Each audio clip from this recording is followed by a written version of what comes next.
Africa has the highest population of black people on earth. So that's our mother source. That's our motherland. We have to overtake the current system that we have in education, that it is okay for you to speak your language. It is okay to wear dashiki, to come to university, to come to school. It is okay that your scientists that we're using, the book is not written by one guy in China or one guy in England. It is written by a Nigerian, by a Ghanaian, by Tongolese. Absolutely. Science books in Yoruba. That's what we have to do.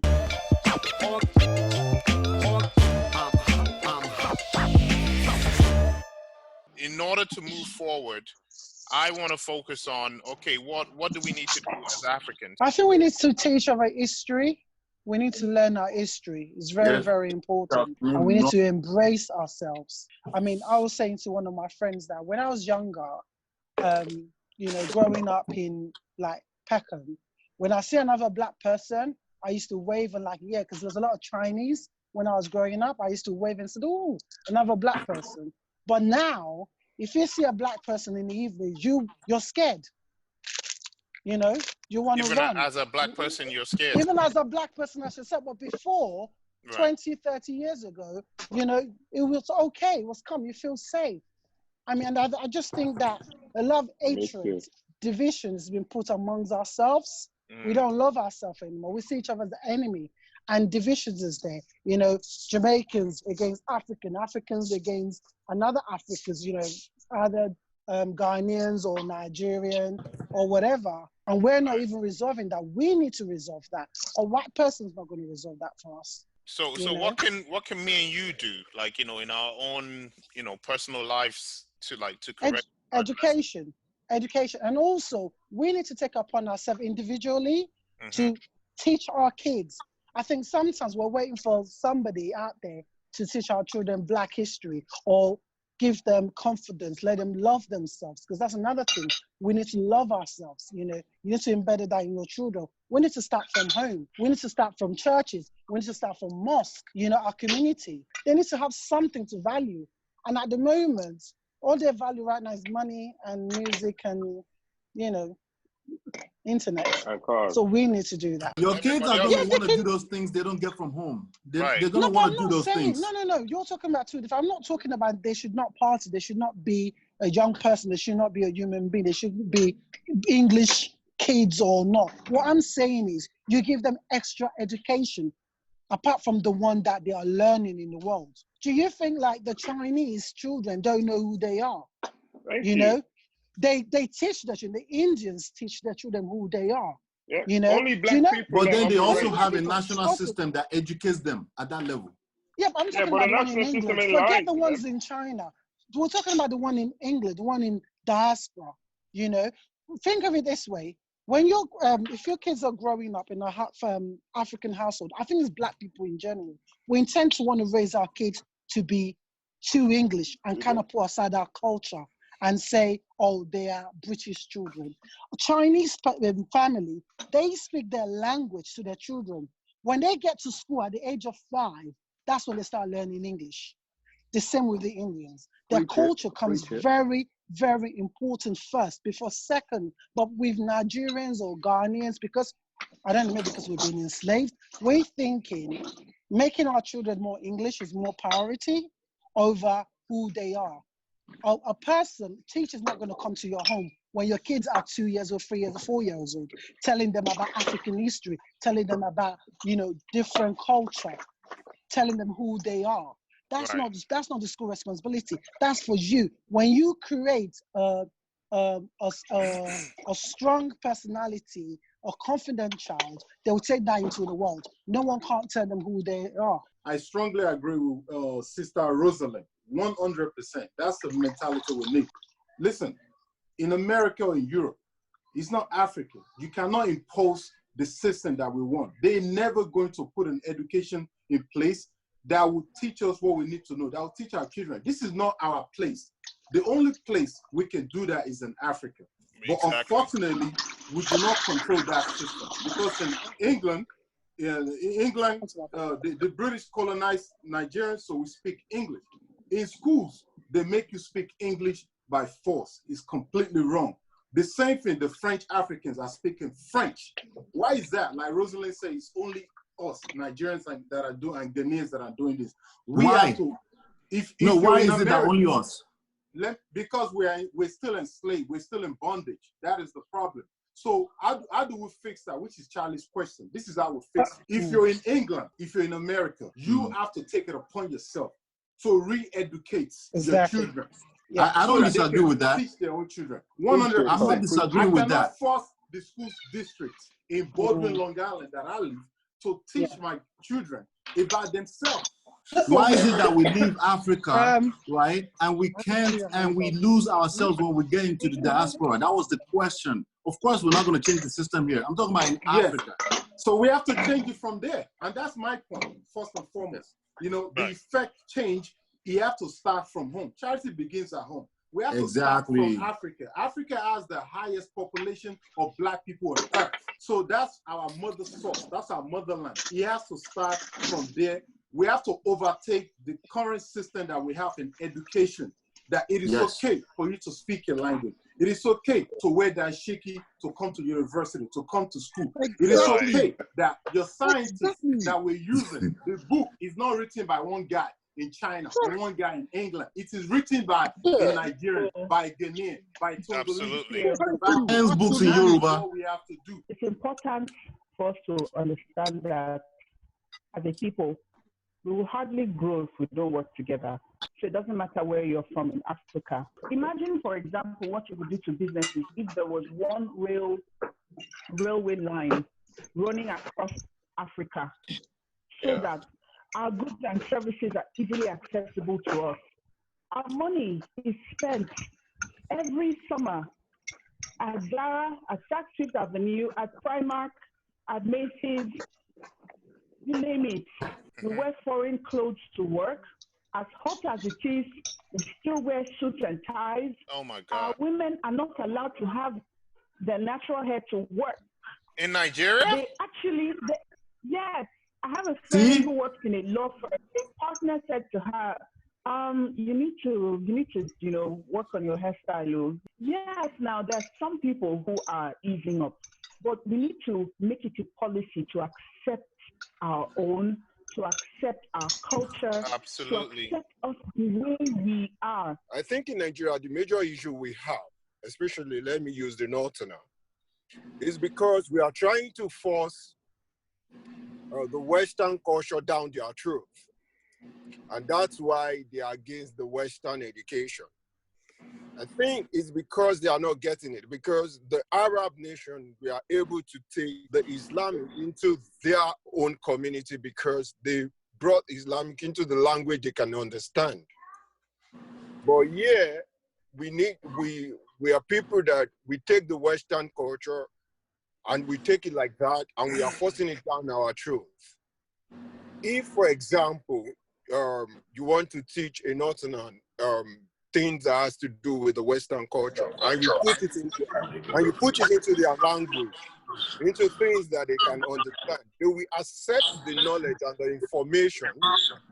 Than you coming to talk to them speaking English, they won't listen. But if you can bring the same information into their own language, they will accept it. And it cuts across everybody. I wanted to say that a lot of the things we've discussed in terms of moving forward and being able to move forward and the issues we're experiencing is all down to slavery mentality. Whilst we're not enslaved any longer, they use like the media to further enslave us, because whatever is being said, we buy it, we go for it. Like Rosalind said before, if she, maybe sometimes when she sees a black man, you may get scared, whilst before you wouldn't get scared. Why? What has happened? The media has shown us when you see a group of black boys, you're going to be afraid. Do you know what I mean? We're scared of ourselves. And when you go to Ghana, or not, let's not say Ghana, South Africa, the South Africans won't like you because Nigerians are way aggressive, or is it the rhythm? But is that media? Is that media driven, or is that like experience? The media also portrays us as aggressive, or the media portrays us as 419ers. Do you know what I mean? We do so much fraud. So the minute we go to other African nations, you know, we're going to be seen as that because that's what's been portrayed of us. Do you know what I mean? We're flamboyant, we're loud, we're louder than the rest. But it doesn't mean that all of us are fraudsters. I think if you look at it in diaspora as well, we as Blacks, we're the only ones who tend to not do anything successfully. Not in the sense like as in successfully, but coming together as a community and saying this is our community, this is one voice, this is us. For example, obviously most of the other ethnic groups in diaspora, away from their countries, they've all got like, you know, aspiring and sprawling central areas or locations where they could say this is our bit. So for example, in London, you have Chinatown, you know, some places in Leicester, you got the Golden Mine, you got stuff they could say. You think we need an African town? Yeah, we need something. At least we could start from there. So I think with some of these places, again, it goes back to self-identity. So especially in America, I know what happens with a lot of communities. People self-segregate. So if you come into, a lot of people come to the United States, you go to like areas where, you know, you have your people and they kind of form like, you know, they form a group in those areas. And I've seen it with like, you know, with Chinese, and New York is a prime example. You have like a little Korea, you have a little Italy, you have a little China, and little, you know, little clusters where people have come in and they've set up and they've created, you know, industry and business, right? But to your point, Chi, I haven't seen, well, you know, there's some places, so maybe like, yeah, well, we have something, but it's not strong enough. Like nah. So like, obviously we had the Black Wall Street back in the day before it got, you know, overrun by the KKKs and, you know, did us over. But we've not had anything since then. Charlie, I don't think it's just them. Let's stop blaming people. There's nobody flogging us any longer. Do you know what I mean? It's our competitive nature. Are we willing to work together? Can we build it together? Something is embedded in us, whether we know it or not. If a Black person is successful, maybe not us in this group, you just don't congratulate them. You're not going to celebrate them enough. Do you know what I mean? So even if you're going to create a hub where it's like predominantly Black people, where you're creating a service or whatever, can we work with our neighbor? It doesn't take somebody outside running us down. Sometimes we run ourselves down. So there's something embedded that we need to deal with in our head. That's the reason why Madagascar may make that medicine. I know Reliance said that Nigeria's ordered some, and we may not buy it until the Oyibo man says it's okay, we have approved it, or until the Oyibo man puts their label on it. The reason why shipping from London to Nigeria is expensive is because we don't ship back out. So you're going to keep paying for these things. They're going to go into, you know, you pay for those stuff. We're not shipping shit out because we don't believe in ourselves. What are we making? What are we creating? What can we sell to people? And if we created, would we buy it? If Anna makes it, would Rosalind buy it in Nigeria? No. Maybe if Anna bought it from London and she says to Rosalind, it's London made, Rosalind may consider it. But if I say it's Nigerian made, you think twice. I hope things are shifting, but there's something in our mind, that inferiority complex, that thing where we don't think we are good or anything that comes out of us is good enough. I believe times are changing. We're gradually getting to believe in ourselves. We're gradually getting to embrace our own products. Unlike 10, 15 years ago, things are a lot better. And thank God for social media. Thank God for Instagram and the likes of it. We're reaching more people than ever before. And we've been taught not to believe in ourselves. The idea of white supremacy is real. You learn it every now and again. Everywhere you go to, you hear it without it being said. But things are changing. Absolutely, a lot of things are changing. Trying to use stuff from home itself. Charity begins at home. For me, the takeaway from this is that charity begins at home. So what do I mean by that? So I personally try to patronize businesses that are coming out of Nigeria. You know, I do events all the time. So the person that makes all my graphics, do my designs, is from Nigeria. He's a student there. I pay him more than even what I would pay for guys that are in America sometimes. You know what I'm saying? My clothes, 90% of my clothes that I wear outside for my events or I'm going out, they made in Nigeria. So we have to patronize that. When I go to any city, any state in America, I go directly to the Nigerian restaurant. You know what I'm saying? I go to the Ghanaian restaurant. When I'm in London, Asafo, Charlie introduced me to, I live there. They know me there. They even think I'm from Ghana. You know what I'm saying? Asafo restaurant, you know? So we have to patronize that. If I'm into hair, like Anna's got this hair, I don't know if that's Nigerian made or somebody, if I want to wear long hair, I would say, okay, is there some Africans that are making this hair? I want to wear that. Patronize them. Your shoes, patronize them. And that's where it starts from. And then when people start understanding that, like, oh, this is nice. Oh, by the way, it was Rosalind that made this. Oh, it was Anna that made this. It's going to start from there, and it will be a trickle effect. We as industry, as businesses, it's not enough to say somebody needs to patronize you because you're Black. You have to step up your business as well. You have to produce quality.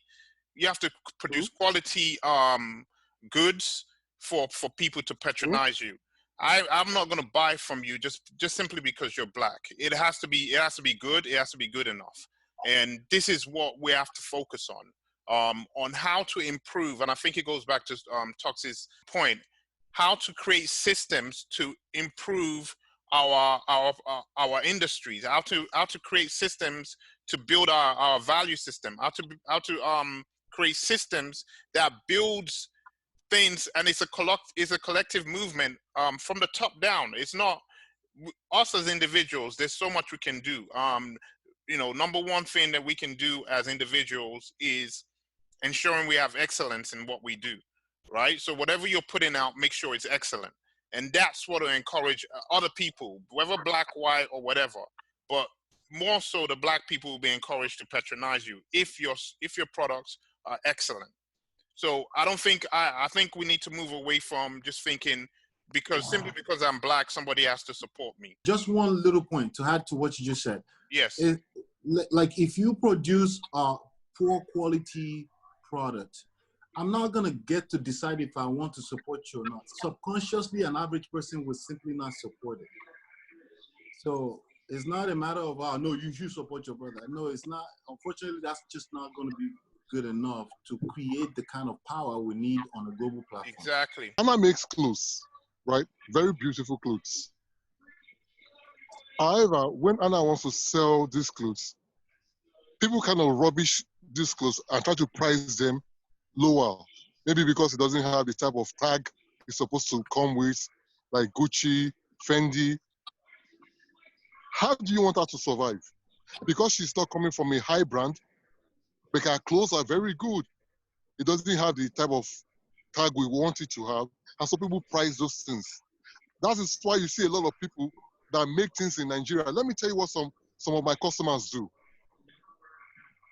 Do you know there are some people who actually make car parts in Nigeria, take it to Benin Republic, restamp them that is made in Taiwan or China or Japan, and import them back into the country? Jeez. You know why? Because if they put Chukudi and Son on that part, Reliance will not go and buy it. If they tell me the part from China is original at 10,000, but the fake one at 6,000, but the Nigerian made is 7,000 naira. The first thing I will shout, why Nigerian made is that expensive? However, if this same man produces it at 7,000 naira, takes it to Benin and brings it back to sell it at 15,000 naira, that is made in England, I will rush that same thing. Do you guys know that there are two places in Nigeria here, Inewi and in Aba? Inewi houses the biggest car manufacturing plant in West Africa, Inosin. Yeah. Inewi is in Anambra State. Inewi is in Southeast State. Do you guys know that none of the Southeast governors or government has bought any of these cars as their cars? It took the federal government and the Nigerian army to force people to start buying those cars. And people from other countries, from Ghana, from Senegal, from Gambia, come to Innocent to tell them to manufacture cars for themselves. In Aba, we have one of the biggest clothes making lines in Aba. They make all different kinds of clothes you want. You know, I said something about love. The mental shift, I don't understand the problem with us. It doesn't work, bro. It doesn't work. We don't disagree with you on that. why is it from a psychological standpoint that we won't do that even if we want to? Again, it goes down to, like I said, it has to be a top-down approach. You said it yourself. If none of the governments can look, I remember there was a point in France where they were playing a lot of rap music from the States. It took the French government. They put in it was a mandate that the radio stations had to play 60% or 70% French music before they play any foreign music. That caused the emergence of French rap in the country. And not only that, it shifted from French rap to where they're creating their own genre of music for the people to consume. So this is where we're talking about. There has to be a system in place for things to take place. One of the biggest systems that I saw in Nigeria created was called a TSA, the single treasury account. That was a system to combat corruption. So if we don't have systems in place, we can keep talking. People will always find loopholes. Charlie, we have systems in place, but those systems are just not in our favor. So those systems you speak of, they are there. They're just not in our favor. Same point. In school, that's a system. The curriculum study, that's a system. It just needs to be in our favor. That's the difference. Well, this is it. We have to readdress the systems that are being created. The music business in Nigeria, years ago, when you go to clubs in Lagos, everything they play was hip hop. Right. It was a law that came into place to play Afrobeat or local made music. And it has changed. It was by force. So we need the same thing in industry. In industry. First of all, there has to be a mental shift, a paradigm shift in our thought process. And then I believe the thought process will then birth people who have the political will to make these policies. I remember when Dora Akunyili was alive, there was this rebrand Nigeria policy that was being pushed. I don't know if you guys remember. Yes. And that was the idea. The question you ask is, what do we stand for as a people? What brand are we known by before we even rebrand? The brands that we are known by right now is corruption. What? Do you understand? That has to be phased out first.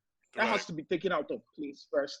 And then people can then take us seriously. Right now, we know this fact. We are the poster child of corruption, for poverty, for a lot of vices. I'm not saying other countries in the world do not have their roles or their vices. But right now, we've earned the tag. Nigeria is exactly, so that tag has to be taken off first before we are taken seriously. And it starts from top down. No, from down up, actually. I would not say top down per se, because this people are the society, and the society creates the leaders. Do you understand? I say this constantly, that Nigerians deserve the leaders they get, because it has not changed since I was a kid up till now. We've been saying the same. We've been churning out the same slurs. So what's the down up approach? How would you do the down up approach? What's that? We individually, in our families, in our homes, we need to reorientate ourselves. We need to reorientate our children, the generation coming after us. We need to tell them this is what is right. Do you understand? Teach them our cultures. Teach them our history. Teach them how to go. Do you understand? Or else they will just adapt into the society and then become a part of the bad society. Right now, we do not even go after the best and brightest people.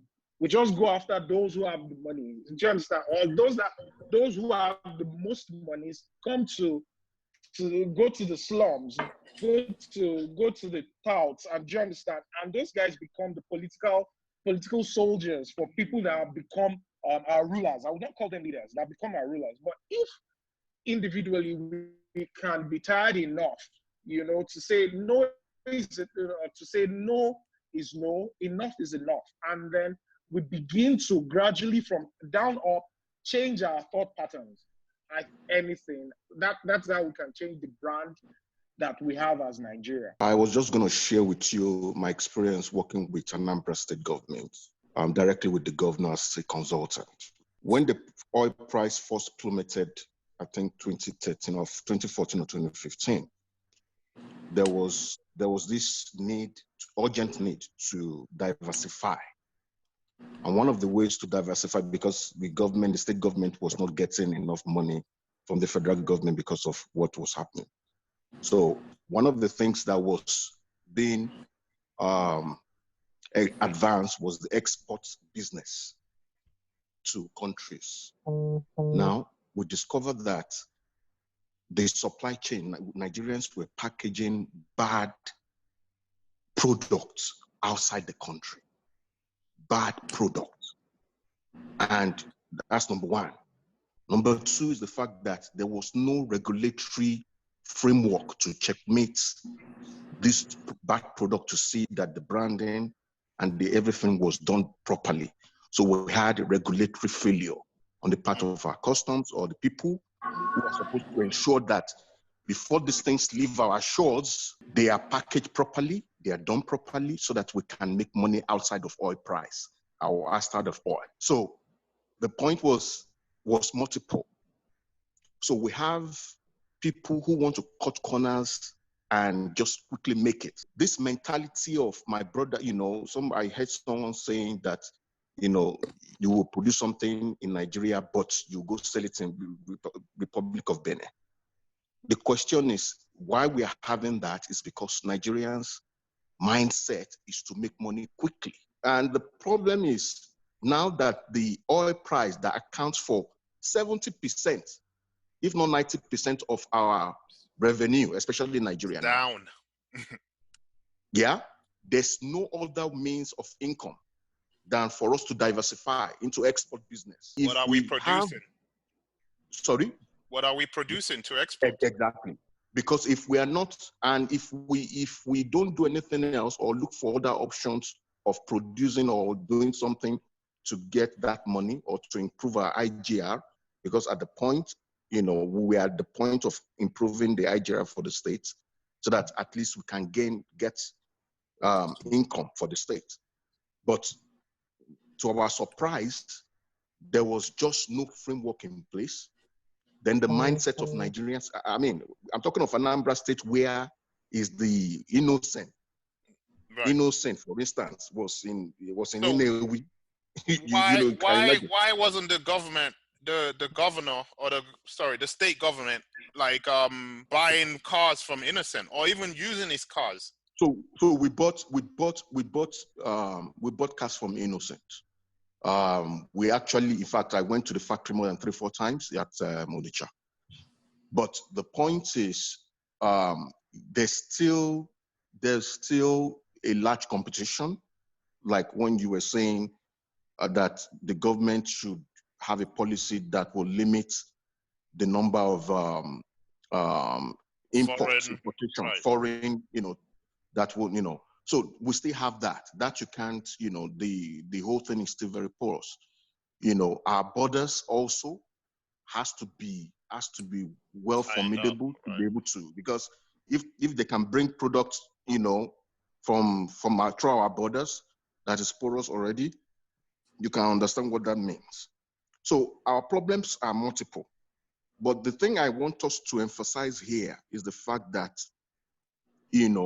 as an entrepreneur, one of the things we must teach ourselves is moving from mediocrity to quality. We must understand that, look, if you want to be top, this brand we are hearing, Gucci and all these things, there was a lot of effort and a lot of hard work that was put into it for that brand to thrive the way it is.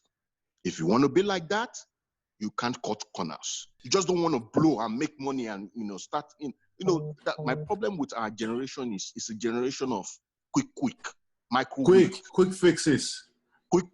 We just want to make it and go build house in Lagos, go build house in America, go build house and flaunt in and say we've arrived. I agree, but then we have to understand that there's different gaps in the market. So there's affordable clothing. Who goes to Primark, buy an item, within a short period, the item has gone bad, but they still have a market. They still have people who buy them.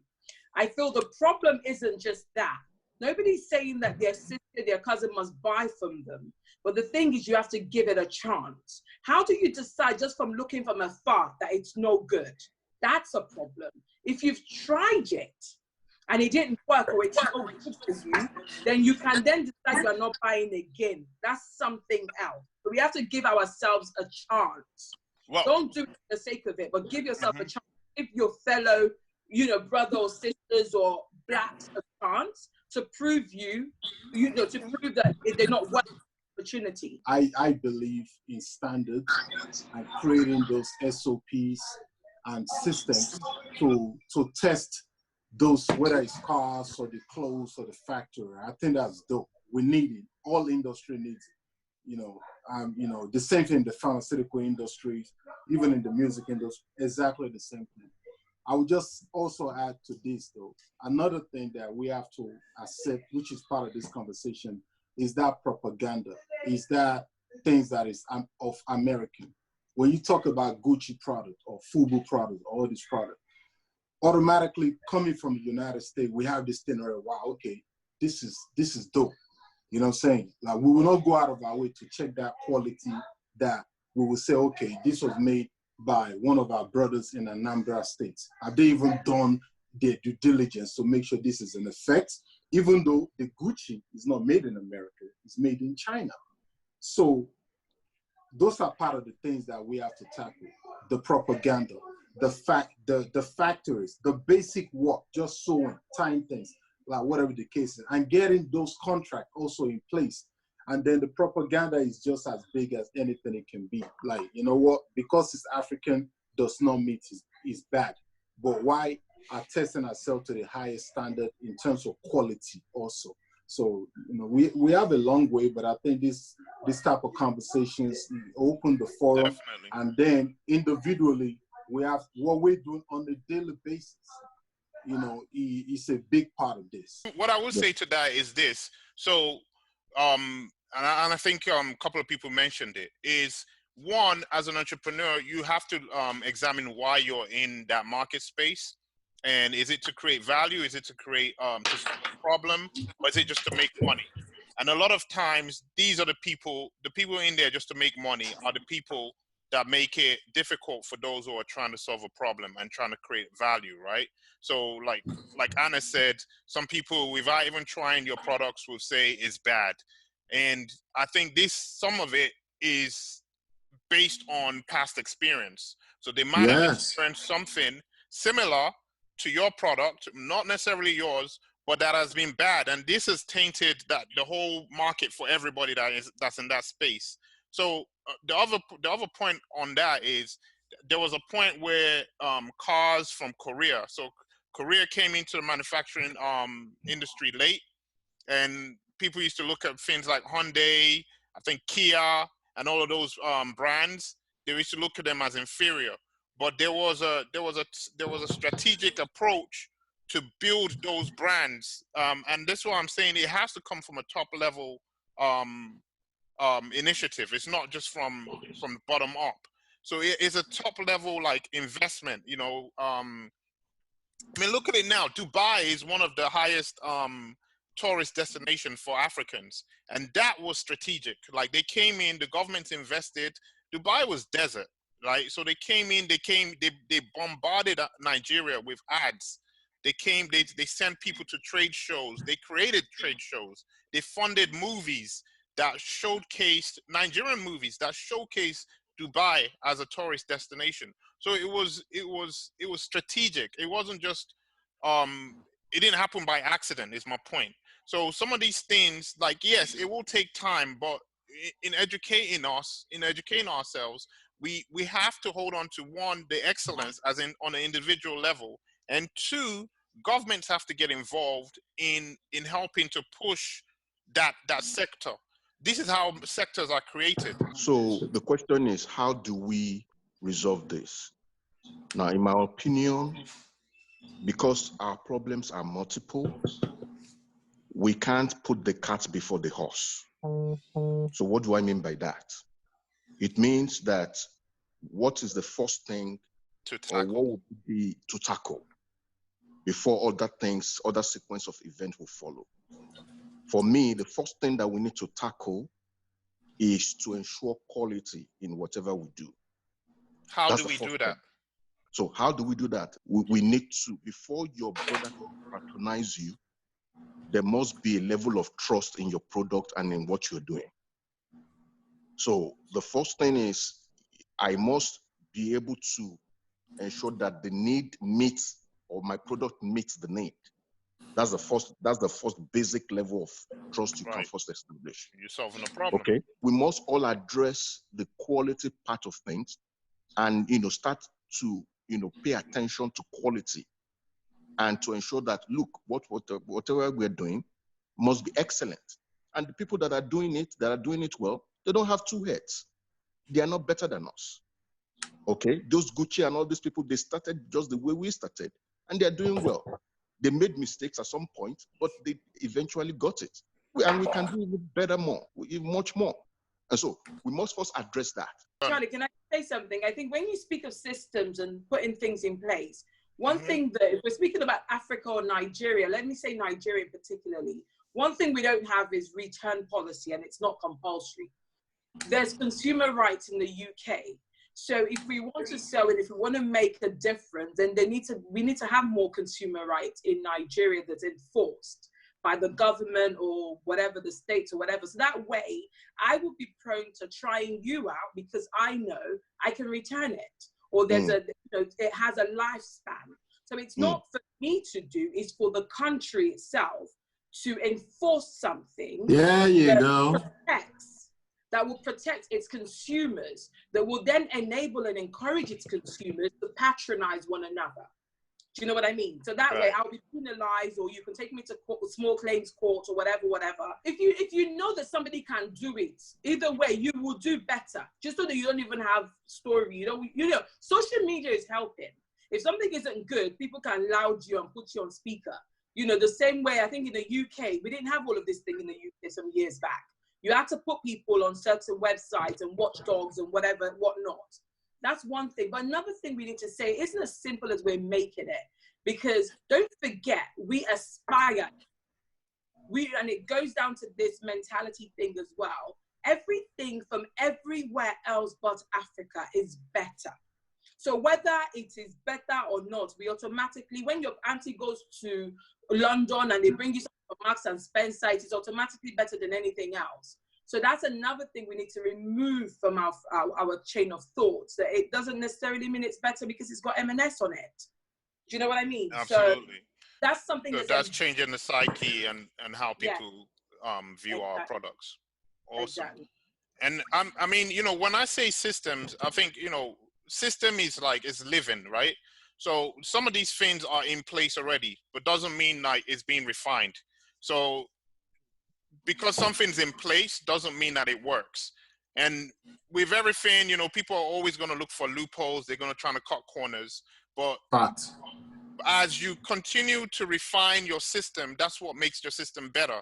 So whatever thing, you know, and if you check it in Nigeria, all of these organizations and there's, you know, when I was out there, I saw there was like a road safety, and there was even an emissions body, a watchdog, right?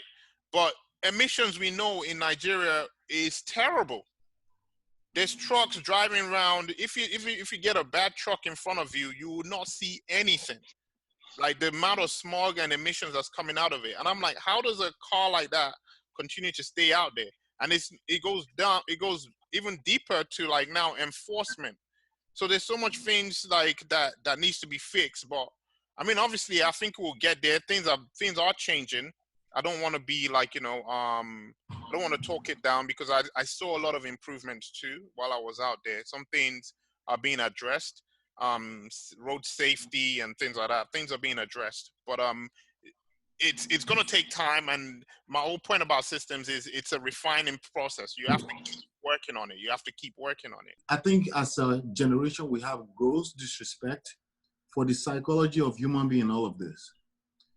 You can want to do something, you may not be exactly, you may not be psychologically fit to do it, even if you want to do it, you know? And it goes back to what that person said earlier. There's the slave mindset. There's, you know, everything that was, majority of what we said here today are basically symptoms of underlying issues, right? The fact that we need that we need approval. Approval-seeking behavior will definitely not make you the most powerful person, even nation in the world, you know. So I think we should really go back to the value system. When I mean value system, what is it that we want? That needs to be defined. Do we want to be more religious than the rest of the world, or we want to be players on a global level, right? Those are two different things. Maybe they're not. I could even be wrong. You need to define what that is and then go after what you want as a nation. I think that's really, really the bigger picture of what we're talking about. Right. We started from COVID, right? The next wave of COVID and stuff like that. But a lot of these conversations were supposed to be had before now.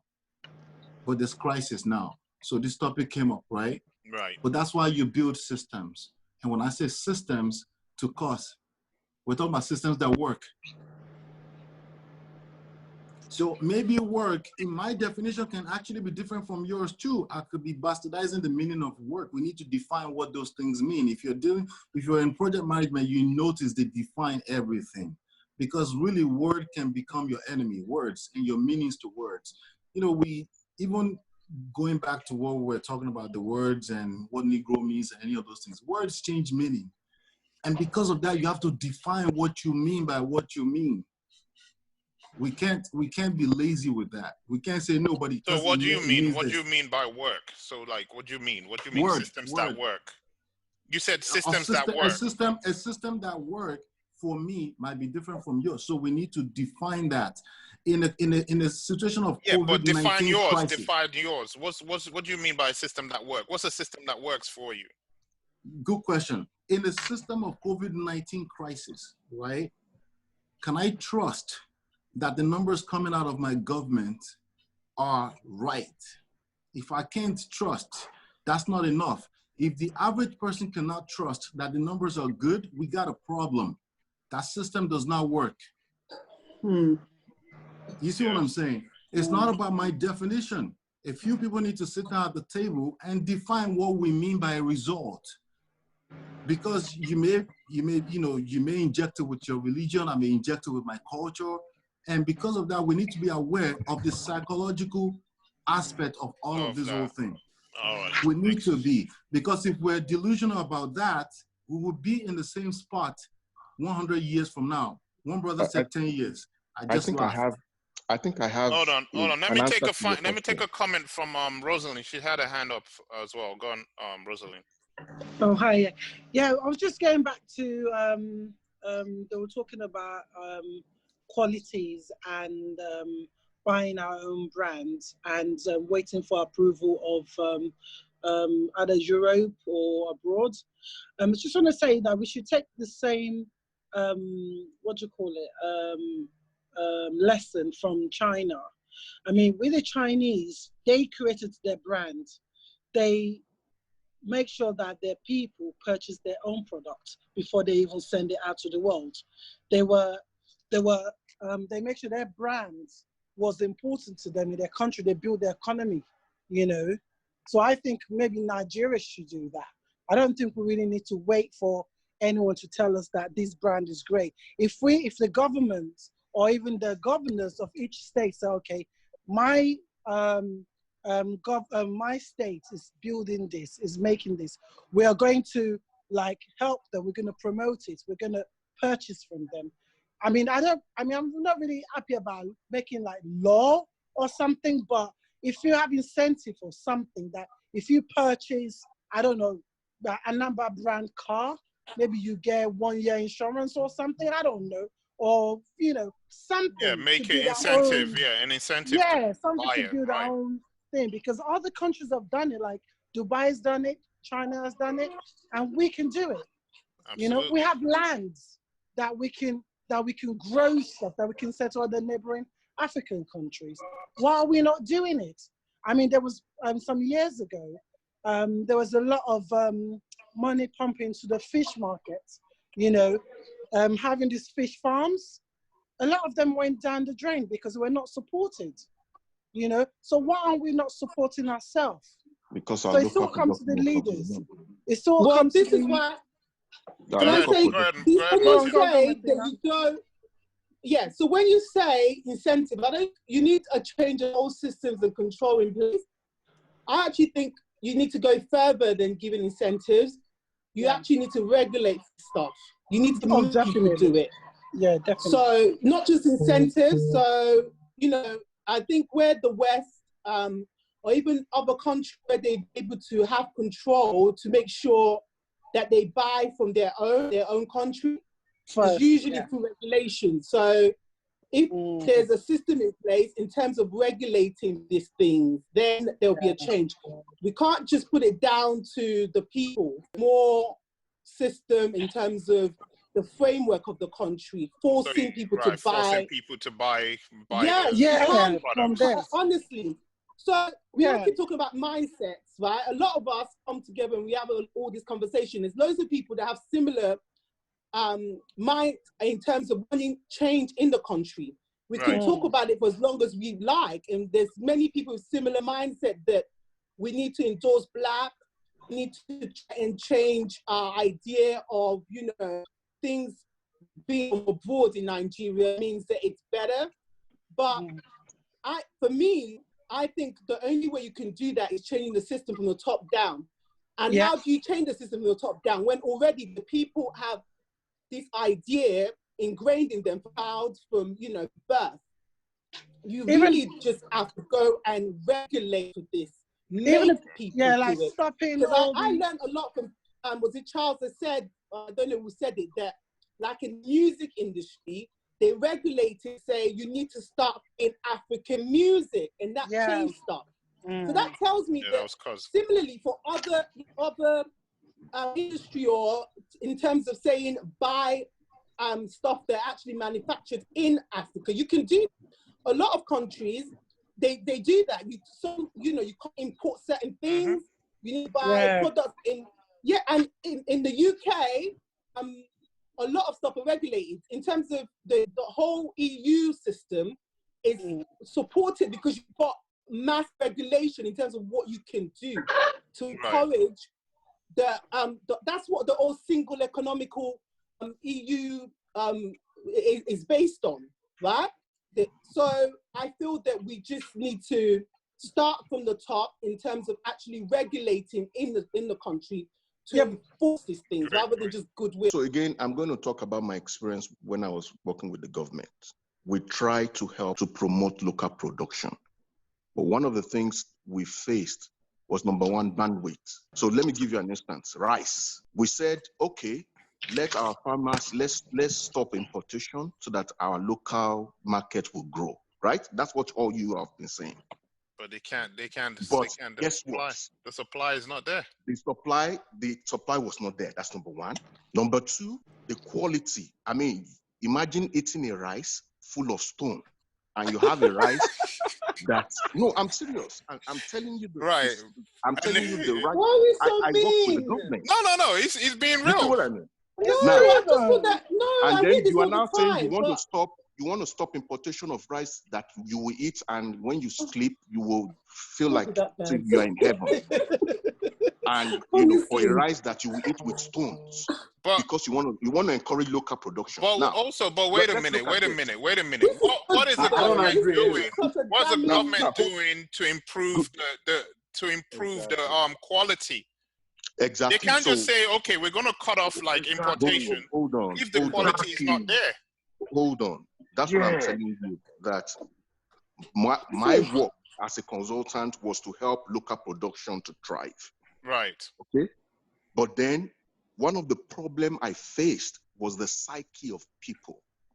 The psyche of people is so much intertwined with profit making than putting human face or solving problems. It must be both as an entrepreneur. As an entrepreneur, you should be ready, first of all, to solve human problem, then you make profits. I'm saying you should strive for both. You should be in business to solve human problem and then to create wealth for yourself. Right. But if you are only just about, if you're just only about profit making, you become greed. That's where we have corporate greed. Okay? Somebody just talked about return policy. Yeah? Return policy is born out of human face. You put yourself in the place of a buyer who is buying your product.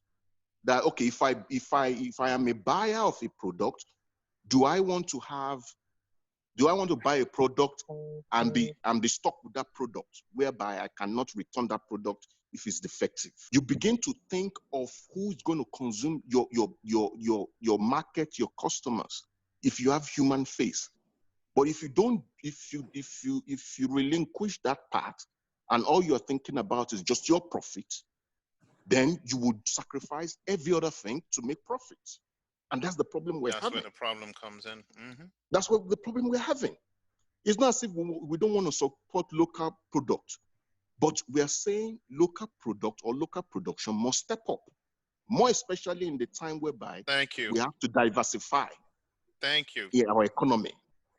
We have to step up with quality. And that's why I'm saying we can't put the cart before the horse.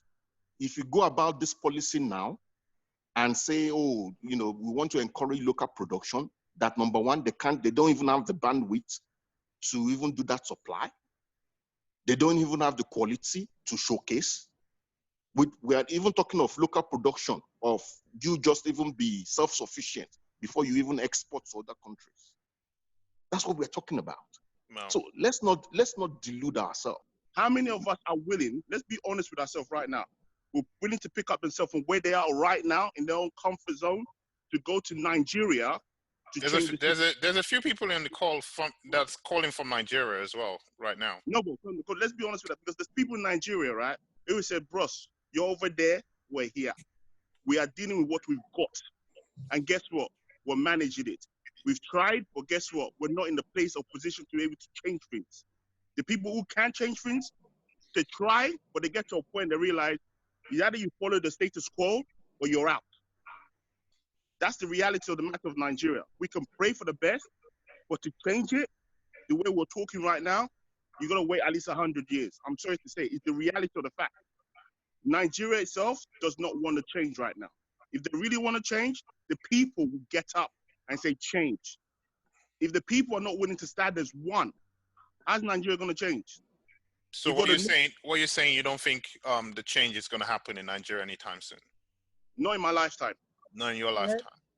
Not in my lifetime. No. That's very unfortunate. I agree. If you look at Nigeria, I agree with him still, though. Nigeria has got what? It's funny, quite a few people on the call actually agree with you. So I agree. So, if you agree, don't you think it's a failure on our part, on our generation? I mean, if you are agreeing to all these things, absolutely, it's a failure. It's a failure on our part. If you look at this, right, you're talking about return policy. We can't even give the basic necessity to the people of Nigeria, like water, electricity. You're talking about return policy. That is not what people in Nigeria need. People in Nigeria need basic necessity like water and electricity in their home. What are they doing about it? You understand? What are those people doing about it? What are those people doing about it? No, it's not. Listen, I'm just trying to tell a point. I'm just trying to say, we're talking about return policy. Yeah, but listen, we're talking in terms of goods, right? So we're talking of in terms of goods. In terms of goods, and how to promote, like, Nigerian-made or like African-made goods and products in order to create a sector. Charles, at the end of the day, it comes back to economics, right? We can't talk about providing water, providing food, if there is no money for the government to do this. So that's why we got into, what sector? There is money. Where's the money? Charles, let's not listen. Where's the money? The money is being taken by you-know-who. Let's not even mess around with it. The money is there. Nigeria's very resourced. Which resource? We only have oil. With what? We only have oil. Oil prices lately. Now we are borrowing. Yeah, but what have you been doing with the money when the oil prices was high? Well, when the oil price was high, we had excess crude oil accounts that annexed all this money. But guess what? The problem is we, like you and I, let's even talk about you and me now. We like party. Every weekend we go to party. That's the economy. That's the economy. Well, that's. I think guess that's what? a proper economy for Nigeria. I always say that. Good. Party is the way But forward. guess what? These are the. You see, our problem is we need to understand that somebody just, I think Tosin was mentioning that Nigerian people need water, they need light, they need basic infrastructure. Now, I can agree more with that. But the question is, those people, what are they doing about it? Do they want manna to just fall from heaven? No, it's not the people, it's the government. It's not the people. Who are the people that elect this government? Hold on. That elect this government? Or who are the people that bring the government put themselves accountable? No. During election, they'll be playing snooker. No. During election, they will stay at home. BJ, you get it. One second. Let Rosalind jump in, and then we'll go to Tosin. Rosalind, I beg, let me jump in before you. I beg, sister, I beg. No. BJ, let me tell you something. Right now. Right? I'm listening. Yeah. The reality of the fact is, right? Do not blame the people for Nigeria not having light or electricity. Let me tell you something. No, let me tell you inside information right now. Okay. When Virgin Nigeria came to Nigeria, right, to give us airplanes and everything, did you know part of the deal was for them to do the electricity for Nigeria? Yeah. Did you know that? Yeah. No, I don't. Exactly. Guess why they didn't get it? Because the new president came in and said, oh boy, the money that you want, we're not going to pay it, even though they've already started the infrastructure. It's money, it's greed, it's not the people. Yeah. The people, so let me ask you a question. No. Nigeria as a country has the resources, financial resources to fix the problem. This is getting serious. It's getting serious. And I'm getting tired. But we need to discuss this thing. I don't tire. BJ is the troublemaker. I think we can talk about Nigerian politics for the whole day. Sorry, can I say something? You. All right, listen, we're gonna wrap it up. Go on, make your point, Rosalind. I'm gonna wrap it up on an hour, which is 3 o'clock over here. Honestly, for you guys. Okay. Go ahead, sorry, Rosalind. Yeah, sorry. So my thing is, it needs to start from the government. You cannot blame the people for it. We're not in control of the oil. We're not in control of the money. We're not in control of the reserve. I mean, resources. Yeah. So at the end of the day, we're talking about the electricity. Most of the government or governor owns what do you call it? What do you call those things that make noise in the middle of the night? Generator. Generators. Sorry. Generators. NEPA. So that owns the generator company. If the electricity start working, how are they going to make their money? So they got anything to be positive in Nigeria, they're going to step on it. We need to get rid of all the leaders. Anyone that's over 50 years old, they need to get rid of them. Before we wrap up, guys, I just want to get everybody's take. Okay, what if you're in government, you're the president, you woke up tomorrow morning and you're the new president. Just give us one thing that you would do in order to progress the country forward. Basic. Start with the water and the light. Yes, and light. The basic. For me, before light and water, is really the value system. We would destroy the water and power if the value system is not proper. It remains the same. We would destroy it. It's the value system. There was water in my village. My village is Ondo State. There was water there when I was growing up. There's no more water. So that's not the issue. For me, education. I will revamp the education system. The education system, in what sense? 100%. I will make it like, I'll change our curriculum in the sense that we're learning more about ourselves, and we're building entrepreneurs that understand all these issues we're talking about, so that as they're growing up in classroom, we're trying to resolve all these issues, so that when they get older, when they graduate, we put them in places and they can start fixing things as opposed to traveling abroad. Out of the country. Great point. Yeah, I think for me, what governs a nation is the Constitution. And I think that what we're looking into. that need to change. The constitution that governs Nigeria now is not right for all. If you have visited Nigeria recently, you remember these kids who rush to wash your windows, or the kids who are selling hawkers on the streets. What will The they street hawkers. nicely Street hawkers, yeah. difficult for say regular people? Imagine what their lives are like, and imagine what they'll be in 10 years, in 15 years, and there's so many. So what would you do for these people? Privileged Nigeria. It's education. It's about the mind, and education is not always in learning math and English, which is good, but it's also how people think. Okay. Orientation. And I think I would second Omoye that says orientation. So for me, it's orientation that will build national identity. Who's a Nigerian?